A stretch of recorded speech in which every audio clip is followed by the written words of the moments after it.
Je me souviens bien, c'était mon prof de biologie en première qui savait pas répondre à des questions que je lui posais. Et il me disait, ben, on ne sait pas, il y a des chercheurs qui cherchent là-dessus.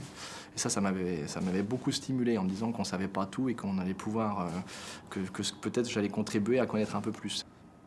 Les chercheurs avaient peur de chercher sur la mort.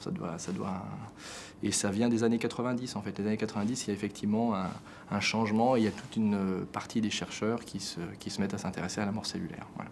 En fait, pour qu'un cancer se fasse, il faut que la cellule refuse de mourir.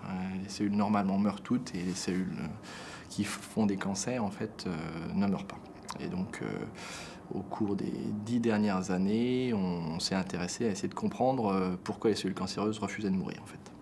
Et en étudiant ça, des choses très très fondamentales, on a découvert qu'on pouvait éventuellement réinduire la mort de ces cellules tumorales en poussant sur un petit bouton, en fait, en créant des petites molécules qui vont venir dire à des choses qui sont à l'extérieur des cellules, ben maintenant c'est le moment de remourir.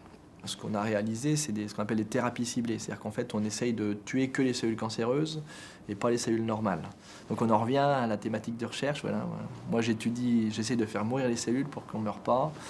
Et bon, c'est pas parce qu'on on a les États-Unis avec des budgets énormes que finalement c'est de là que va venir la découverte qui va apporter un remède contre le cancer.